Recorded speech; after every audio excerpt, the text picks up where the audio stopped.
Hey, everybody, and welcome to another First Wednesday here with the Music Administration Collaborative at Consulmer. I'm Rick Ganelli. I'm your uh, Director of Music Administration Outreach and Educational Support Manager. And so glad to have you with us here today. I know this is a crazy time of year. It's May. You're seeing the light at the end of the tunnel, hopefully, and hopefully that light at the end of the tunnel is not a train still coming at you, but literally, literally a good light at the end of the tunnel. And there's so many things that are going on. As you all know, we're all so front loaded. So you're already thinking about next year and what needs to happen to start the new school year. Um, it, Before we get started, I just want to say how good it makes me feel to see that video that you just saw with Consulmer Institute being back in person in Mishawaka, Indiana here this summer. We're going to talk to you a little bit about that later, but it's feels good. It's like it's okay. We're going back home, and that's where we need to be. So we're excited about that. We hope you can join us. We'll have an entire music administration track for anybody who is currently a music administrator.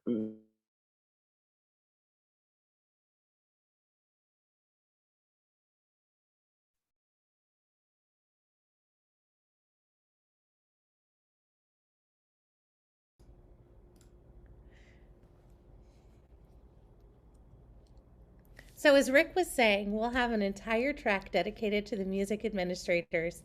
And very excited. I was able to see the space for myself today. It's such a beautiful room that our music administrators are going to be in, and just a really wonderful place for you all to enjoy and to, strategize your next steps for next year and the years forward to make sure you're able to really nurture your programs. So, we're really excited about that. I'm going to go ahead. I'm supposed to do this at the end, but while Rick gets situated again, we really would love to see your educators come in person. It's such a beautiful, peaceful campus.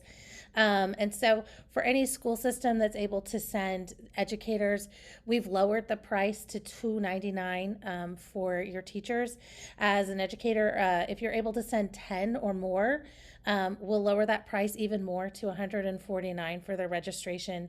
And then also, that music administrator who's sending their educators will get their registration covered and paid for. For anyone who can't join us in person, the virtual experience is also a really awesome option. And I got to see, again, firsthand today, the way that we'll be able to utilize that space for our virtual attendees to make sure that it is still truly a collaborative experience. And ticket prices for that are $79. And I'll go ahead and pop the link for you so you can learn more about the event in the chat. And it looks like Rick is ready to roll again. So take it away. Thanks for having my back, Beth. I don't know where I lost everybody. What I was saying. Can anybody fill me in where I left off? She was the champ. She picked up exactly. She did the demo, the prices all about CSI, almost like without missing a beat. That was pretty Very, good. very good. Well, thanks. And I do want to introduce Joe Clark, Director of Performing Visual Arts at Spring ISD, who's agreed to be my sidekick on these webinars. And Chris, I think from what I remember, I was introducing you and asked if I had your title right, and there was just this blank stare, and I guess I didn't realize that you had frozen. And I'm like, gosh, did I really get it that wrong? He's not even responding to me. So Chris Ferrell, the the Supervisor of Instrumental Music at Cobb County, correct? And Ding, ding, ding. I asked Chris specifically to be our guest on the subject of teacher recruitment and retention. If you've been in music for any time and understand the band world, you've heard of Cobb County. And our own Aaron Cole was a director in Cobb County for many, many years, and they've just had a storied career of great programs, great bands, great directors. And so I wanted Chris to come and talk to us about how does that all work in Cobb County? And, we always think about teacher recruitment and kid recruitment and retention. But as I said earlier, hopefully before I froze, we're front loaded now. We're already looking at next year. And I was talking to Joe about what does your retention look like? Who, this is when everybody says, okay, I'm not going to be back next year, or I'm going to go to XYZ district. And, or I'll tell you what, right here in the Houston area where I'm located, there are, Joe, you can correct me too, there are significant number of band directors who have been in their positions for many, many years, who are either, most of them are retiring or leaving for other reasons. We've also had a number of music supervisors. We also had a number of superintendents that have up and left. And I think that's a little bit of the sign of the times. I know that, if COVID hadn't been in our rear view mirror right now, we'd be maybe looking at this from a little different, more normal perspective. But now with COVID, it just brings all other things to light. So I'm going to stop babbling. But Chris, thank you so much for being here. And it's all yours, my friend. Thank you. Awesome. Well, thanks. And again, appreciate the introduction, but I will have a little PowerPoint to share with you here in a second, and I'll go ahead and there's a disclaimer in there on the second page anyway. I'll have you read about my PowerPoint skills. As Rick said, I think that, I would have approached this presentation probably a little differently 3 months ago. And in fact, when I was first asked, I had a pretty good strategy in place, and we've had some, we've had very few openings year to year, but this year is an exception. We do have quite a few in comparison. So I'll get to that a little bit during the presentation too, but it is timely because I think that music and obviously school administrators, but music administrators, I think, are really finding themselves in an area where the applicant pool may not be as deep as far as experience for some people, because they aren't necessarily moving from music job to music job. They might be moving from music job to the private sector at some level. So, but I'll go ahead and share my. I'm going to go ahead and share my screen here, and hopefully this will work for us. So, as far as my position real quick, and I'll just give you the rundown. I only supervise instrumental music in our district. We're really, really fortunate at our district level to have 3 fine arts supervisors, and we split the areas fairly equally. I have, again, band and orchestra, just grades 6 through 12. We also have another supervisor, Dr. Joseph Woodruff, who supervises general and choral music, theater, and dance. And together, we're the performing arts department. And then we have Laura LaQualia, who supervises visual arts. So we're able to really, we've been very fortunate that structure has been in place for quite a while before I ever even got there. And so it really does make our work, I think, a lot more personalized and a lot easier in some senses. I think we're able to get down to classes and schools a little bit more often than we would if we were having to kind of take care of everything at once. So we're really, really fortunate. Cobb County is right outside of the metro Atlanta, Georgia, very typical of a metro suburban area where we have about 114,000 students in 114 schools. So I have 16 high schools and 26 this year. We had a new middle school open, 26 middle schools, all with band and orchestra programs. So somewhere in the area of around 330 teachers across that. So here's my disclaimer. And as I mentioned to you before, I'm saying this because I usually am much more creative in my PowerPoints or decks. And as you can see, it's not been approved by any of the organizations that are listed. Basically, I'm busy trying to find teachers for our kids. So hopefully some of the information that you will have, that we'll have to share today, will be stuff you can use or things you probably already knew, or maybe have a different, a different way of thinking about it as we go. So there's that disclaimer. Hopefully you got a chance to read it so that stay out of trouble. And here we go. So the landscape of education, we've all been through this, and I think it's stages, the before, the during, and the aftermath. And I think that's where we are. Right? I think we're in that aftermath now. And I might have swapped those colors earlier. I would have had green red and maybe green. But I think we're looking at some interesting statistics now as we come out of the pandemic. So, as we went, we enjoyed some good stability in music ed for a long time. In fact, as you know, we were really, our focus for most of us was moving our programs forward, moving our kids' achievement forward, trying to find new ways to engage kids, outside of maybe our traditional. I couldn't hear what you said. Sorry, can you say that again? Sorry, my Siri went. Apart from the course. So we were just trying to find new ways to engage kids, and music became more of a part of the core curriculum, ESSA, and all those developments, and then some obviously increased visibility, and in our case, we were really lucky. We started to see increased funding for personnel and more money for equipment and repairs, and so it was good times. And then that happened, the pandemic.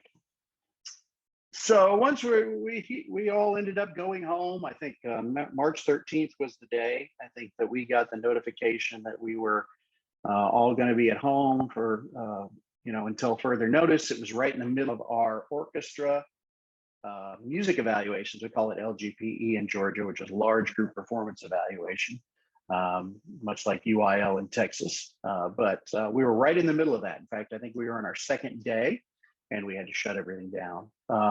And so, that scramble, that mad scramble of the unknown, and how we were going to do this, and how it was going to work was certainly, on every top of everybody's mind. But what we did find that, the staying at home time, I think, had some benefits. We spent a lot of time while all of our directors were at home, and I was at home too, just kind of discussing, trying to really look at all the positives of what it was like to work with kids through Zoom, trying to teach band and orchestra through Zoom. We were fully remote at where we had no students at the school, so we didn't have any hybrid approach at first. It was totally 100% at home, and then we gradually went back into a hybrid environment until we came back face to face. But a lot of times we found out that a lot of the directors got to know their students better, they felt, because they had to individually deal with them at some level. Participation was individual. I mean, it was, with the beginners, it was one-on-one in a lot of cases. They came up with ways to have kids record themselves to submit assignments, which, I think we all, know that's what we should always be doing. But, the reality is sometimes that doesn't happen. And so, some of our teachers are able to create these really great digital portfolios for their kids. So here's progress of playing from day one to day whatever. And I think it really helped them get to know their kids as players and as people, and also let kids learn more about how to practice, because they were more reliant on themselves and they got that feedback. It was a reduced schedule. We were at a 4-day week, so 2 days on. Wednesdays there were no classes, and then Thursday and Friday. Also meant no after school rehearsals, no football games for a little bit, no outside jazz band rehearsals or chamber music rehearsals in the mornings, private lesson supervision, winter guard, color guard, all those things. And so there were some certain advantages to that. And then we came back. And this year, I will say to start is that I mentioned LGPE, and for us, we just finished that, and we're our own in Cobb. We're kind of our own region. It's our own GA district, so the schools that perform at our events are all within Cobb County. So it's really easy for us to kind of monitor and sort of design what it is that we're doing to fit what we want. And in our area, LGPE participation is compulsory. Everybody's got to do it. Got to bring your kids. So we had the normal level participation with some alterations. I think our directors were really smart about what they picked, what they gave kids to play. Not only was it achievable, stuff that they liked, they made a connection with it. And I would argue to say that overall our performances were as good, and in some cases, at some schools, better than they had been prior to the pandemic. Not what I expected. To be honest with you, I had pretty low standards. Going out at the beginning of the year in some classrooms, that you could tell the growing pains were there, and people. It was a little slow start, and students weren't always 100% bought into what was happening, and neither were the teachers. But once we got going, and those performances happened just a few weeks ago, a month ago, totally surprised how great everything was. What I don't think I realized, however, was what that took to get there. Not only from the kids and the amount of work and kind of the amount of catch up that they felt like they had to do, but what that did for our teachers. And I think that there's that word on this slide that burnout. Most people who are burned out don't know that they're burned out. They just feel like they don't have the energy anymore. They don't have the excitement. It's harder to get out of bed. It's harder to do the normal things that what they would do. It's harder to get that satisfaction. And right after LGPE, that's when I started hearing from some teachers about really how hard this year was. This year was harder than being at home full time. They're affected by the distance from all our folks, all their students and things in their community for a long time. And for some people, it's been, they've really snapped back. They've got out. They've been doing things right from the get-go, but that's not the case for everyone. And so I think some of them realized by being at home and having those 4-day weeks and not having the things on Wednesday and not having the nighttime things that, that was that might have been the speed of life that they wanted to live, or that they discovered that maybe they felt good about. I think returning to the new normal. In other words, I talk about coming back and doing all these performances, doing football, marching band competitions and all the concerts, and applying for Midwest and playing it. We had groups play at the state convention. We had people present. We had the same thing. And I think in some ways people did more than they ever done. And I think it was a shock to the system. From going from 0 to 100 for everyone was not as wise as I think we thought it was going to be. I think also Chris, when go ahead. Not to interrupt you, but I know that I talked to several directors, and especially some of the younger ones, who kind of had an epiphany of, I didn't realize how much I was neglecting my family. I didn't realize how much more time I was able to spend with my family, which, that's a sure thing. Absolutely. Yeah. And by the way, jump in. I can't see the chat window, so just jump in if anybody wants to pipe up, I'll certainly accept that. But that's true. I mean, I know I look at it now and I can't fault them entirely. I know when I transitioned from teaching, full-time high school band for 20 years to this position, and I still have 3 fairly young children. I've got a 9th grade marching band kid, so a freshman. I've got a 6th grade beginner, and I've got a 3-year-old. Well, we can talk about that later if you want, and we can figure that out if you want to actually chat about that, but you can kind of figure it out. But my oldest at the time, when I was lucky enough to get this position, it is honest, and that she said to me one night, "Dad, are you going to stay?" Talking about, so, are you going to be with us? And I'm going, oh my God. I leave before she wakes up, and I don't come home till after.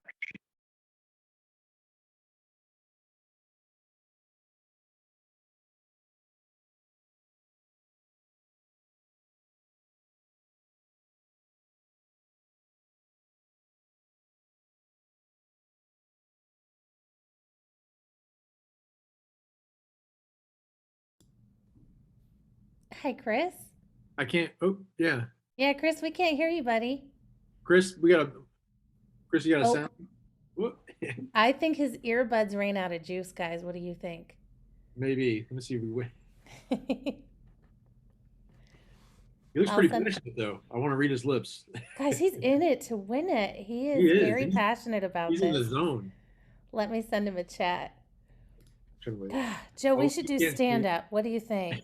I think so. Or we could pretend we could do the voiceover for Chris. Yes. Well, you're an administrator. Go for it. He's talking about how hard it was to retain and recruit staff. Yes. He said, "Hang on to your hat. It might not be over yet." Hang on to your hat. Yeah, Yeah. definitely. Well, and I thought it was me. I thought On the slide. I keep dropping for some reason. So I thought it was me that it was the problem, but No. okay.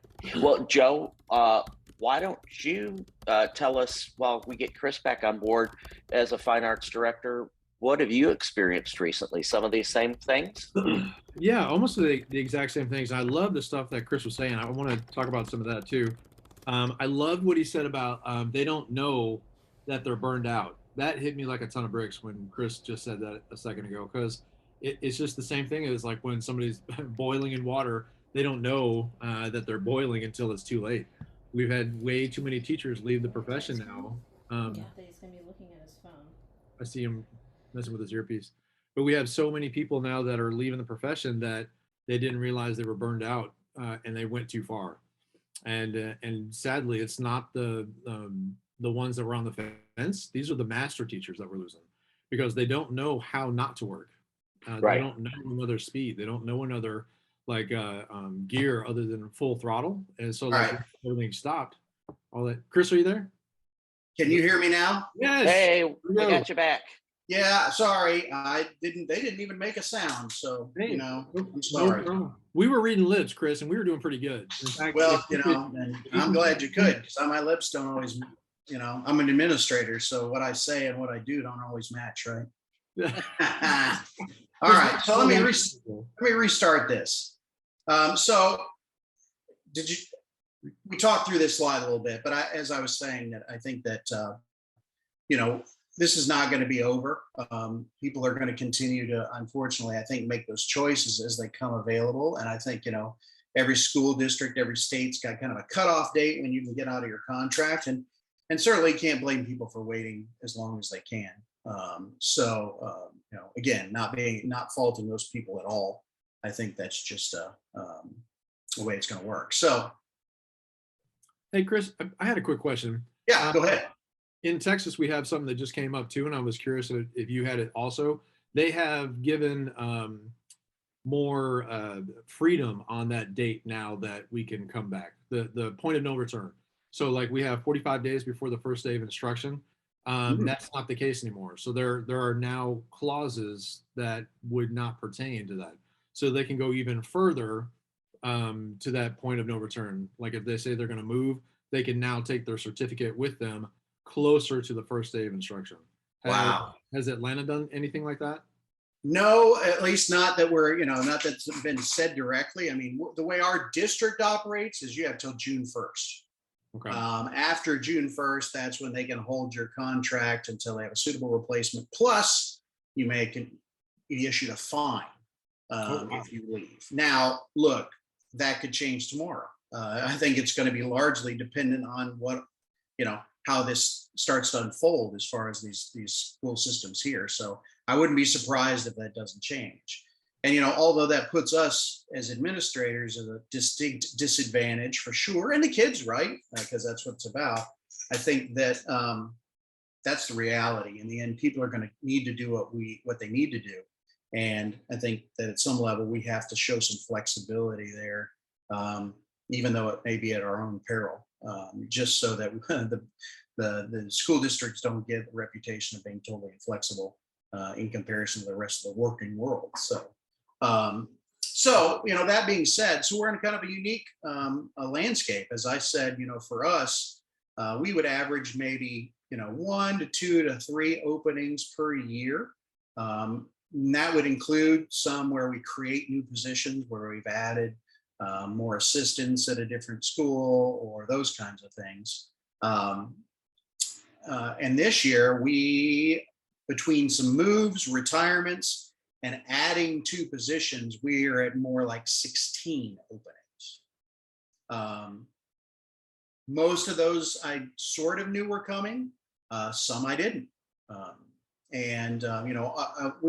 always said to people that it's, I'm a safe person to come to. In other words, you may not want to go tell your principal or anybody else that you're looking or maybe have an opportunity, but I'm always going to be behind people who are making the choice that's best for them for their life. But some of them were pretty surprising, actually, and some were retirements. And others were just some people who've chosen to do some different things. I will say that only one of those is someone who is moving to another district. I don't know if that's good or bad. Getting out of the profession altogether, I don't know. I don't know exactly how to look at that, but we'll see as we go. And I'm sure lots of folks are in that same boat. Just talking to people around the country, just in the last week and a half, it's pretty surprising. And as Rick mentioned at the top, there's lots of people in fairly what we would call kind of marquee positions that might be making the decision to retire early or like I said, do something else as they go. So we'll see how it all goes. Yeah. Go ahead. So again, thinking about more normal times, could you tell us a couple of things besides just the overall reputation of your district, some of the things that maybe would keep people from leaving your district for other places? What attracts them there? Sure. Yeah, and I have a little bit about that here in the presentation, use some more specifics, but I think I mentioned this, the community, I think, is the most important thing. And I don't mean the community by where, the housing and all the things to do around, Metro Atlanta. I think there's been a long-standing collegiality that's expected and fostered in our district. And we've all had different experiences as teachers. I know I taught, I spent my first 12 years in Texas and really, really great programs and having a great time and learned a whole bunch. And then when I came here to open a new school at the time, back in 2006, the one thing that really floored me was the fact that, no less than 5 directors and of course with Gary Markham, who was in this position before me, just really welcoming me and offering anything that they had to help get the program off the ground. And I think for me, that was just, kind of a shock. I sort of expected to be on my own to a degree. And I think that the sense of community that the district has maintained all these years, I think is really a big part of it, because you feel like you've got people in the trenches who really support you and are doing what you're doing on a daily basis, just right around the corner.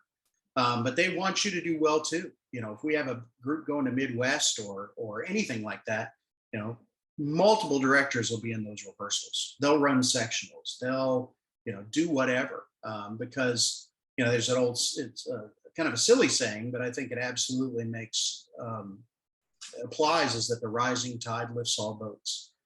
And I think so, the better and more achievement this program has, the more it's going to bring, to light all of our programs. And it also inspires me as another director to kind of want to do better. In a lot of cases, if we have 2, just from a marching band perspective, if we have 2 marching bands that are going to go and compete, one of the things we try to do is, neighbors, we try not to have them compete against each other. So like if their schools are really close together, they may decide, okay, I'm going to go to this one, you go to that one, just to avoid kids who go to church or kids who hang out with each other from kind of being in direct competition with each other. It can't always be avoided, but it's certainly, that's something we try to do. I think those are the big things. I think, The school system has always done a great job of supporting all of our band and orchestra programs, all of our music programs. It gets recognized often at the district level, through communications on our websites. Principals understand in most cases, how important, having a great music program in their school is for the community, the parents. You have really active parent organizations, and as we all know, parent organizations can be your best friends or your worst enemies, depending on what side of the fence you're on. And we've always had really strong parent and booster communities that I think have really helped that as well. And so it's just sort of perpetuates itself. And as we get new teachers who come in, often they might come in as an assistant, and so they're going to learn along with somebody who's been there and sort of been in the system for a while. And I'll talk a little bit later about a mentor program that we're doing, and a few years ago when we started to do with our brand new teachers as well. I think that just helps them get connected. So I think that's it. I mean, most of our orchestra teachers, we have some that have two directors, but the vast majority of the orchestra programs have one. All of our almost all of our band programs have 2 or 3 teachers in them. So it's, we all know that music teachers can be on an island, and it doesn't matter how big or small the district is. You can be in a huge district and be completely isolated if you don't have that community, if you don't have that connection. And, music teachers, we all at some level are ego driven. I know that would surprise us to have to admit that, but, sometimes we don't want to ask questions. We don't want to reach out. We don't want anybody to think we're not doing a good job. We don't want anybody coming into our rehearsals sometimes. It's like, you don't want to see how the sausage is made. All I want you to do is see the final product. I don't want you to see what happens in us getting there. But I think more and more people have become comfortable with people visiting, swapping rehearsals sometimes too, even. Where the high school person comes and does the middle school stuff for a day, and vice versa, or if they just swap schools, or if they go watch each other. So I think those are some of the things that I think have been in place in our district for a long time, and I think that's been the number one. I think that's why people want to stay, because they find a home and they want to stay there, and the support continues and the connection continues, and so. Then they also realize, as as far as teaching is concerned, there are not very many other careers you can pick where if you start at the age of 22, you can probably walk out the door at age 52 in full retirement. Most of the time, if you're not doing marching band in our district anyway, you get a week off every 6 weeks, putting in the spring break and Christmas and all those things. And you have the summer off, or some portion of the summer off, quote unquote. And realistically, unless you do something monumentally stupid or illegal, you're probably going to keep your job. And when people look at that versus what's out in the private sector in a lot of ways, that keeps people here. And of course, the retirement thing's not unique. That's the profession. But I think it keeps people here. And we're a we're a right to work state. There are no teachers unions here in Georgia. And so it's, I think that's what it is. So that's a long answer for a really short question, Rick, but that's kind of I think what has done it. And I think there's an intangible too, where it's just, I think reputation helps. I mean, people like to be part of something that's successful. I mean, doesn't that go for our kids and our programs? If the program's successful, if they feel like they have a home there, if they feel like they're welcome there, they stick around. So I think it's the same for teachers. I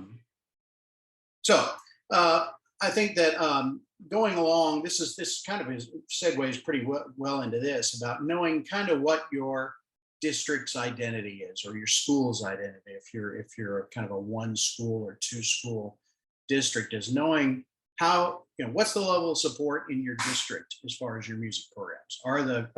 Is the upper administration, the very top, and the school board aware of the things that happen in your schools? Do they get to see it? Have they, what level of, communication do we have with them? What kind of videos or pictures or anything that connects them? How often do we invite those people to our music events? Because I think if they're unaware anything else, because of the world that we all live in, if it's out of sight, it's out of mind. We can say how great everything is and what a great impact it has on kids, but if people largely don't see it, and better yet, have data to go with it, it doesn't always sink in. Also thinking about, if you're an administrator, what's your level of influence or power, I guess, for a lack of a better word, and how much are you involved in the district decisions? School districts have everything from people who are, fine arts people who are in charge of the hiring, meaning they do the interviews, they decide who gets to go where. They can. Sorry, could you say that again? Sorry, they can assign people to different buildings. They can assign people to different programs. There are people who can make recommendations to principals or to the hiring supervisors about who to hire. And then there's some that have no involvement whatsoever. That they don't, it's completely site-based. Principals make the decisions for who's hired, and that, and then the fine arts people are sort of the ones who kind of help them get acclimated and then supervise the program. I know in our case, it's kind of a hybrid of those things, depending. We do have some site-based management, and we are a big district. And so the level can be different when it comes to how much the involvement is in the hiring process. I will say that over the past couple of years, it's gotten where we're dependent on more than we were in the past. So that's a good thing. I think so, anyway, unless we mess up, and then it's our fault. Because the way I always put it to other administrators is, when you interview a band or an orchestra person who's going to affect that many kids and that many families on a daily basis, and especially in a lot of cases cost them more money than they would be if they just were in a regular school class, it's important to pick that right person. And then we're going to talk about the right fit here in a second. But if we make the decision together, the principal and myself, or an AP and myself, or whoever, if it's a bad pick or if it's a bad fit, at least they have somebody to share the blame with, right? If they do it on their own, it's a little bit harder, because a lot of times I can sit back and go, well, I told you so. They were not on the list. But we can share the glory, and we can share the pain. So it just depends. Knowing your community expectations are, or is it a big marching band district? Does it expect competitions? We have the gamut in our district. We have bands that are highly competitive, and orchestras that are perpetually at Midwest and ASTA and those kinds of things. And we have programs that compete at only a local level, that don't necessarily apply to the state conferences, don't have an exceptional amount of kids who participate in the all-state programs or anything like that. So it's the gamut. So it's more about what that community will expect, what that community bears. So we have to, as the administrators, need to know that, so we can help those directors make those decisions. And then obviously we talked before, the reputation of your district. What is it? Word of mouth is the best advertisement or the best deterrent. And so if people say good things about your district, if that reputation is good, then obviously that's going to help with people coming to see you. And we just talked, we're going to skip this slide largely, but just, goes to advocacy for our upper administrators and our parents sometimes. I think this is, my 5-bullet thing that when people say, why is music important? Here they are. And this is something that, we know it's all common sense, but can help when you just have to give somebody a 15-second answer to a question of why do we spend so much on this, or, why do you get so much input on this, or, et cetera, et cetera. I think it just helps. So the process of finding people, I think this is the way, and I'm going to kind of approach this really quickly about the way we do it for in the most case. We always looking for places to collaborate with school administrators, and this is a perfect opportunity. Like I said, you can come in and be a hero if they're in a position where they feel like they don't want to make a decision especially the wrong one, or they don't feel like they know enough about our music programs or music in general to really make a decision. It's a good opportunity to collaborate and get to know those principals. I always create a candidate profile, even if it's quick jotting down, here are the things that I think they need for this school. And that might even be in consultation with the person who's leaving, depending on why. Do we need experience? How much? Where is that experience? And again, knowing the expectations of the administration and the school, what they want. Talking to some of the other people, if you're hiring a new assistant for something, talking to that head director about what it is they expect, or maybe the chorus person or the orchestra person or the theater chair, because they'll all tell you things that they would like to see. And it never hurts to have that collaboration and communication with those people. One of the things we have to work on all the time is once positions are posted, and everybody's got a different application system. Back when I applied the first few times, it was all on paper and you mailed it in or you dropped it off. A lot of us remember those. Some of us probably don't. But nowadays, obviously, it's all online. Districts can change systems almost, it seems like, yearly. But one of the things we try to do is encourage our administrators, because they do have to post them at the school level. They actually put the postings up. I see all the postings. I can see all the applications. I have access to all that. But the school actually does the posting. The thing you have to do sometimes, I think, is help administrators, school level administrators, understand that it's a specialty. People are invested in their programs where they are usually. If we do draw some people who are out of state often, and somebody who's going to come from out of state, especially now, has a lot of things to consider. They've got to consider if they've got a lot of experience and they have a family. Is there going to be employment for their spouse? Is there going to be stuff for them to do? Are they going to be able to find a place to live, which is a big deal right now? Who can afford to move? Not many people. And so you have to leave those jobs posted long enough so that, your initial applications are going to be people who are 0 years. You're going to have people who apply to everything. And that's what they should do. If they're just graduating from college, you apply for everything. And it's the shotgun method of trying to get a job interview. But people who have experience are going to be much more selective. You got to leave it up long enough for them to make those decisions to apply. Because once those references are posted, that principal at some point, if they get an interview or even prior possibly, that principal is going to get a phone call that says, hey, so-and-so has applied for our job here. What do you got to say? Well, if they haven't had a conversation with a principal yet, that can create a problem. So finding people, obviously, and this is common sense stuff, but the networking for us and our jobs, I think, is crucial. We're really fortunate in Georgia now. We have a monthly meeting with all of the other music supervisors in the state. And we can discuss these things, and we can share applicants and people that we've maybe interviewed that weren't necessarily maybe the best fit for one of our jobs, and might work really well for them. People around the country, people who play, people who go clinic for these people who go teach private lessons, knowing those people. Obviously, Hey. Yes, go ahead. Chris, I'm sorry. I don't want to rush you, but I just want to kind of give you we're almost down to the wire because we've got another session coming up at the top of the hour. So okay.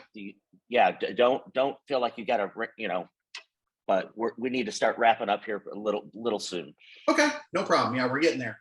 And so obviously, I'm really liking it, Chris. This is fantastic. Great information. Hey, appreciate it. Yeah. So I know, like I said, this is common sense stuff, and attending conferences, hosting job fairs if you can do specific music ones, which we've been able to do at our state as well. Working any opportunity you get to get into universities to help just talk to a class about interviewing skills, or et cetera, or what does the first year of a new music teacher look like? And then obviously adjudicating and doing clinics and doing honor bands, et cetera. It was also another place to meet people and see people who see their work and see what they do and see if they might be a good fit for some of your schools. Big thing is you have to know what you have to offer your teachers as well. know what your salaries are. One of the things I try to do is I don't commit it to memory, but I have an absolute copy of our salary schedule with me at all times. So that if somebody says, yeah, I've been doing this for 10 years, depending for us, degrees do make a big difference. So bachelor's, master's, specialist, and doctorate do have a significant impact on the salary.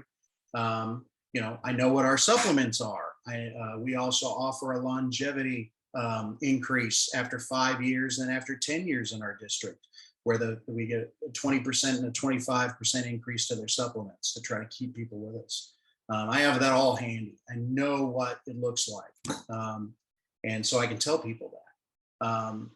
What does the scheduling look like at their schools? What is their expectation? What is the school? Here's what we do to support. Here's the kind of money we provide. The budget, I'm not bashful about letting people know what their school provided budgets would be. And I think they're pretty healthy. They certainly never go far enough. But we certainly do everything we can. So because for some people, they have no budget. So that's a really important selling point. Knowing, that you've got a great booster club, you've got great people here. It's, there's a lot of tradition, a lot of support, letting them know of that. And then we talked about the collegiality. I talk about that with folks all the time, is that is important. You'll feel at home. People are going to make you feel at home.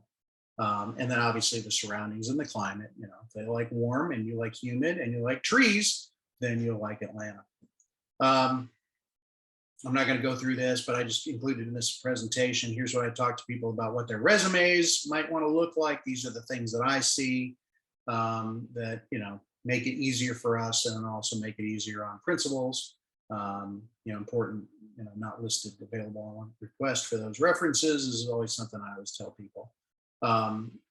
Making sure that they apply. Our application is pretty extensive, and they will not make it through to be able to be seen by a principal or by me until everything's completed. And that's something I tell people all the time is you've got to do the application. There's no chance of an interview. There's no chance of anybody seeing you at all until that's completed. So get it in, bug your references, make sure they get that filled out for you so that we can make sure you have the best chance of getting an interview. Knowing that, knowing what you can tell your applicants is also important. You might have a limitation of whether you can tell them that, what the status of their application is, et cetera, et cetera. I always keep a spreadsheet of every candidate, and it's now, so this will be finishing up my 9th year. I've got 9 years of candidates in the spreadsheet. What they applied for, where I thought they might fit, if they interviewed, where they interviewed, and color code them basically so that we might come back to them later, or if they apply another year, I kind of know who they are. Talk about a portfolio with folks. This is just something we look for our applicants, but I'm happy to share this with anybody. By the way, this presentation, the PowerPoint. So we're pushing through it a little bit here at the end, but just some things that we recommend that people have when they come into a job interview, and seem to be some of our most successful candidates have had these. What the interviews will look like, knowing what your impact is. Like I said, I do a lot of screening interviews. I'm also in a lot of finalist interviews, whether it be with just a principal or whether it's with other faculty or band booster presidents have been in interviews as well. Like I said, sometimes I just screen and send 2 or 3 or 4 names. Sometimes that's by phone, sometimes that's in person. Nowadays, sometimes that's by Zoom. But we try to narrow it down as much as we can for principals, no matter what. We're talking about taking notes. Again, that goes back to the spreadsheet that I keep. That's, so I just have an idea of who I'm dealing with. And so just some things, tips for the interviews. Again, just about the perfect, not the perfect, but the more ideal applicant, doing their research, just talking about, what levels of information they have when they come in to see if they've done their work. And then following up with folks is important. So that's one of the things we try to do with every interview, is to really try to follow up with people and let them know that we'll be in touch if they get the info. So we talked about this already. We have a new music teacher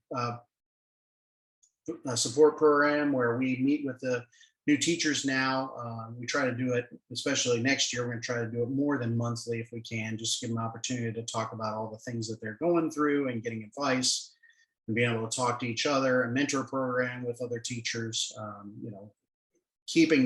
making sure our professional learning is useful for folks.